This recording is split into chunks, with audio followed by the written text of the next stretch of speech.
নতুন গভর্নমেন্ট, নতুন বাজেট।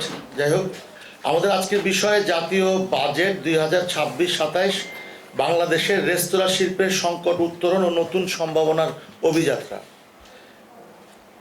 সম্মানিত সাংবাদিকবৃন্দ, 2026-27 অর্থ বছরের প্রস্তাবিত বাজেট এমন এক সময় উপস্থাপিত হয়েছে যখন দেশের অর্থনীতি নানা চ্যালেঞ্জের মধ্যে উচ্চ মূল্যস্ফীতি, বিনিয়োগের স্থবিরতা, রাজস্ব আদায়ে ঘাটতি এবং ব্যাংক খাতে দুরবস্থা সহ নানা প্রতিকূলতা মাথায় নিয়েও একটি ব্যবসা বাণিজ্য ও বিনিয়োগ সহায়ক বাজেট প্রণয়নের জন্য বিএনপি সরকার এবং অর্থমন্ত্রী আমির খসরু মাহমুদ চৌধুরীকে ধন্যবাদ জানাই।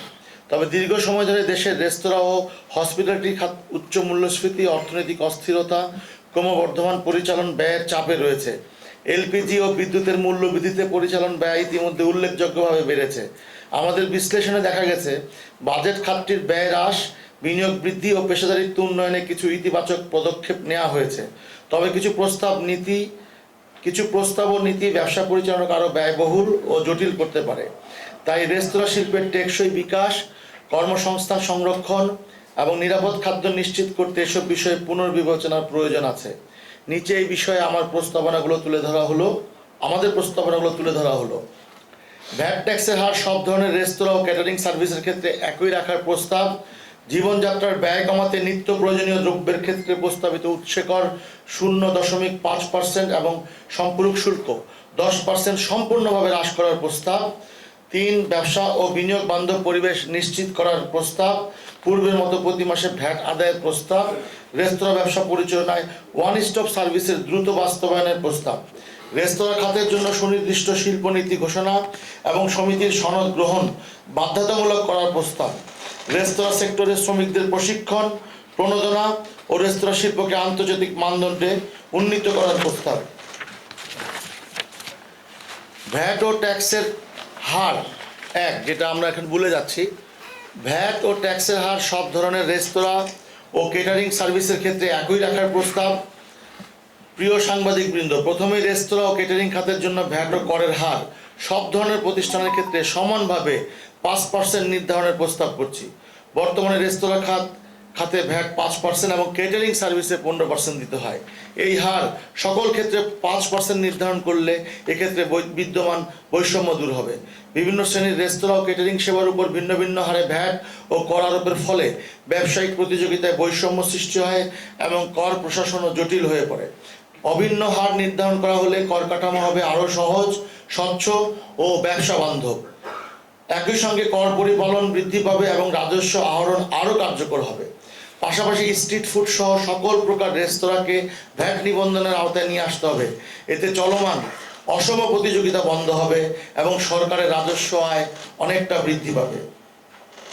জীবনযাত্রার ব্যয় কমাতে নিত্য প্রয়োজনীয় দ্রব্যের ক্ষেত্রে প্রস্তাবিত 0.5% উৎসে কর এবং 10% এসডি বা সম্পূরক শুল্ক সম্পূর্ণ হ্রাস করার প্রস্তাবিত জাতীয় বাজেটের আলোকে আমরা নিত্য প্রয়োজনীয় দ্রব্যের উপর প্রস্তাবিত 0.5% উৎসে কর এবং 10% সম্পূরক শুল্ক সম্পূর্ণভাবে হ্রাস বা প্রত্যাহার করার জোর দাবি জানাচ্ছি। বর্তমান সময়ে মূল্যস্ফীতির চাপ, ক্রমবর্ধমান জীবনযাত্রার ব্যয় এবং সাধারণ মানুষের কর্মক্ষমতা হ্রাসের প্রেক্ষাপটে এই ধরনের কর আরোপ বা বহাল রাখা জনসাধারণের উপর অতিরিক্ত আর্থিক বোঝা সৃষ্টি করে। আমরা সরকারের প্রতি আহ্বান জানাই, জনস্বার্থ, মূল্যস্ফীতি নিয়ন্ত্রণ এবং ভোক্তা সুরক্ষার স্বার্থে প্রস্তাবিত বাজেট চূড়ান্ত করার পূর্বে এই বিষয়ে পুনর্বিবেচনা করা হোক এবং নিত্য প্রয়োজনীয় দ্রব্যের উপর প্রস্তাবিত উৎসে কর ও রেস্তোরাঁ খাতে বিদ্যমান সম্পূরক শুল্ক সম্পূর্ণভাবে বাতিল করা হোক। ব্যবসা ও বিনিয়োগ বান্ধব পরিবেশ নিশ্চিত প্রস্তাব।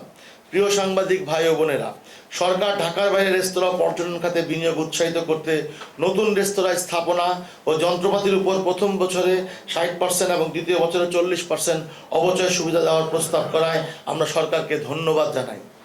এতে নতুন উদ্যোক্তারা কর রেয়াত পাবেন। তবে আমরা চাই রেস্তোরাঁ শিল্পের জন্য স্বল্পসুদের ঋণ নিশ্চিতে ব্যাংক ও আর্থিক প্রতিষ্ঠানগুলোকে বিশেষ নির্দেশনা দেবে অর্থ মন্ত্রণালয় ও বাংলাদেশ ব্যাংক। একই সঙ্গে বিনিয়োগ বৃদ্ধি ও কর্মসংস্থান সৃষ্টির জন্য কর কাঠামোকে আরও সহজ ও স্বচ্ছ করা, ব্যবসা পরিচালনার ব্যয় কমানো, কর প্রশাসনে হয়রানি মুক্ত সেবা নিশ্চিত করা এবং নীতিগত স্থিতিশীলতা বজায় রাখা জরুরি। আমরা আশা করি চূড়ান্ত বাজেটে এসব বিষয় বিবেচনায় নিয়ে দেশের বিনিয়োগ পরিবেশ নিশ্চিতের সুনির্দিষ্ট পরিকল্পনা থাকবে। 4, পূর্বের মতো প্রতি মাসে ভ্যাট আদায়ের প্রস্তাব। প্রস্তাবিত বাজেটে ভ্যাট পরিশোধের সময় বাড়িয়ে 3 মাস করার প্রস্তাব করেছেন অর্থমন্ত্রী। ব্যবসা বান্ধব পরিবেশ বজায় রাখতে পূর্বের ন্যায় মাসিক ভিত্তিতে ভ্যাট পরিশোধ ও রিটার্ন দাখিলের ব্যবস্থা বহাল রাখার প্রস্তাব আমরা করছি। রেস্তোরাঁ ব্যবসা পরিচালনায় ওয়ান স্টপ সার্ভিসের দ্রুত বাস্তবায়ন প্রস্তাব। প্রিয় সাংবাদিকবৃন্দ, সরকার একের পর এক রেস্তোরাঁ খাতের কার্যকর নিয়ন্ত্রণ ও নিরাপদ খাদ্য নিশ্চিত করা সম্ভব নয় সরকারের একার পক্ষে। এজন্য সমন্বিত উদ্যোগ প্রয়োজন। প্রস্তাবিত বাজেটে ট্রেড লাইসেন্স ইস্যু ও নবায়ন সহ সব কার্যক্রম অনলাইনে পরিচালনা এবং সিটি কর্পোরেশন ও পৌরসভার লাইসেন্স সেবাকে কেন্দ্রীয় বিনিয়োগ সেবা ব্যবস্থার সঙ্গে যুক্ত করার প্রস্তাবকে আমরা স্বাগত জানাই। বাংলাদেশ রেস্তোরাঁ মালিক সমিতি সরকারের নীতি ও নির্দেশনার প্রতি শ্রদ্ধাশীল এবং নিরাপদ খাদ্য নিশ্চিতকরণে প্রতিশ্রুতিবদ্ধ। বর্তমানে একটি রেস্তোরাঁ পরিচালনার জন্য একাধিক দপ্তর থেকে 10-12টি অনুমোদন নিতে হয়, যা সময় সাপেক্ষে ও ব্যয়বহুল। ফলে ব্যবসা পরিচালনা এবং কার্যকর তদারকি উভয় বাধাগ্রস্ত হয়। তাই রেস্তোরাঁ খাতকে একটি সমন্বিত কমপ্লায়েন্স ব্যবস্থার আওতায় এনে কর্মকর্তা কর্মচারীদের প্রশিক্ষণ ও দক্ষতা উন্নয়নের পাশাপাশি একটি ওয়ান স্টপ সার্ভিস চালুর প্রস্তাব করছি। এর মাধ্যমে লাইসেন্স প্রাপ্তি সহজ হবে, সময় ও ব্যয় কমবে এবং নিরাপদ খাদ্য বাস্তবায়নে নিশ্চিতকরণে কার্যকর মনিটরিং সম্ভব হবে। জনস্বাস্থ্য সুরক্ষা ও খাদ্য নিরাপত্তার স্বার্থে প্রস্তাবিত বাজেট রেস্তোরাঁ খাতের জন্য ওয়ান স্টপ সার্ভিস চালুর বিষয়টি বিবেচনার জন্য সরকারের প্রতি আমরা আহ্বান জানাচ্ছি। প্রস্তাবিত বাজেটে রেস্তোরাঁ সেক্টরের জন্য সুনির্দিষ্ট শিল্পনীতি ঘোষণা এবং সমিতির সনদ গ্রহণ বাধ্যতামূলক করার প্রস্তাব করছি। বাংলাদেশ রেস্তোরাঁ শিল্প বর্তমান দেশের অন্যতম বৃহৎ সেবা খাত হিসাবে অর্থনীতি, কর্মসংস্থান সৃষ্টি এবং পর্যটন শিল্পের বিকাশে গুরুত্বপূর্ণ ভূমিকা পালন করছে। দেশের লাখো উদ্যোক্তা ও বিপুল সংখ্যক কর্মকর্তা পর্যটন শিল্পের বিকাশে গুরুত্বপূর্ণ ভূমিকা পালন করছে। দেশের লাখো উদ্যোক্তা ও বিপুল সংখ্যক কর্মকর্তা কর্মচারীর জীবিকা এ খাতের সঙ্গে প্রত্যক্ষ পরোক্ষভাবে সম্পৃক্ত। তবু রেস্তোরাঁ সেক্টর এখনও একটি স্বতন্ত্র শিল্প খাত হিসাবে প্রয়োজনীয় নীতিগত স্বীকৃতি সুবিধাবোধ থেকে বঞ্চিত।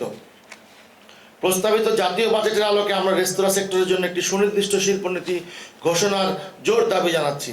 একটি পৃথক শিল্পনীতি প্রণয়ন করা হলে লাইসেন্সিং, কর ও ভ্যাট ব্যবস্থাপনা, বিনিয়োগ ও দক্ষ মানব সম্পদ উন্নয়ন, খাদ্য নিরাপত্তা, প্রযুক্তি ব্যবহার এবং উদ্যোক্তা সহায়তা সংক্রান্ত বিষয়গুলো একটি সমন্বিত কাঠামোর আওতায় আনা সম্ভব হবে। বর্তমানে বিভিন্ন মন্ত্রণালয় ও সংস্থার পৃথক নিয়ন্ত্রণ ব্যবস্থার কারণে উদ্যোক্তারা জটিলতা ও অতিরিক্ত ব্যয়ের সম্মুখীন হচ্ছেন।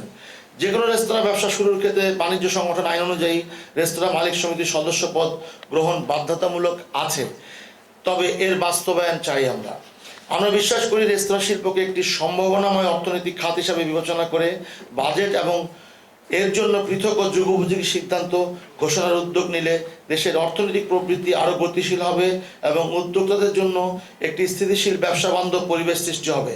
বাংলাদেশ রেস্তোরাঁ মালিক সমিতি এই বিষয়ে সরকারের সঙ্গে গঠনমূলকভাবে কাজ করতে আগ্রহী এবং প্রয়োজনীয় সহযোগিতা প্রদানে প্রস্তুত।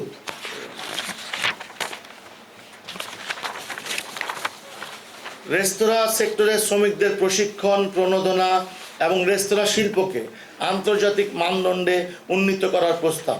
প্রথমে রন্ধন শিল্পকে বিশ্বমানের পর্যায়ে উন্নীত করতে বিশেষায়িত প্রশিক্ষণ ইনস্টিটিউট স্থাপন এবং পর্যটন ও হসপিটালিটি খাতের জন্য আন্তর্জাতিক মানদণ্ড নির্ধারণের উদ্যোগ গ্রহণ করায় সরকারকে ধন্যবাদ জানাই।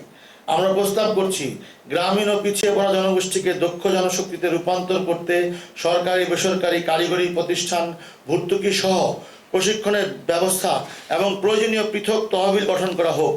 একই সঙ্গে রেস্তোরাঁ খাতের শ্রমিক কর্মীদের জন্য প্রাতিষ্ঠানিক প্রশিক্ষণ কর্মসূচি চালুর দাবি জানাচ্ছি। খাদ্য নিরাপত্তা, স্বাস্থ্যবিধি, গ্রাহক সেবা, আধুনিক ব্যবস্থাপনা, প্রযুক্তি ব্যবহারের দক্ষতা বৃদ্ধি করলে নিরাপদ খাদ্য নিশ্চিত হবে। কর্মসংস্থান ও বৈদেশিক রেমিটেন্স বাড়বে এবং রেস্তোরাঁ ও পর্যটন খাত আন্তর্জাতিক মানে উন্নীত হবে। আমরা আশা করি বাজেট রেস্তোরাঁ খাতের মানব সম্পদ উন্নয়নের জন্য বিশেষ বরাদ্দ ও প্রশিক্ষণ কর্মসূচি এবং আন্তর্জাতিক মানদণ্ড ভিত্তিক উন্নয়ন পরিকল্পনা অন্তর্ভুক্ত করা হবে।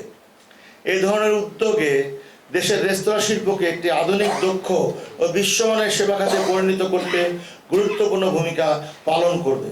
প্রিয় সাংবাদিকবৃন্দ, বাংলাদেশ রেস্তোরাঁ মালিক সমিতি বিশ্বাস করে উপরোক্ত প্রস্তাবনাসমূহ দ্রুত বাস্তবায়ন করা হলে রেস্তোরাঁ শিল্পের চলমান সংকট কাটিয়ে ওঠা সম্ভব হবে এবং এই খাত আবার অর্থনীতি ও কর্মসংস্থানে গুরুত্বপূর্ণ ভূমিকা রাখতে পারবে।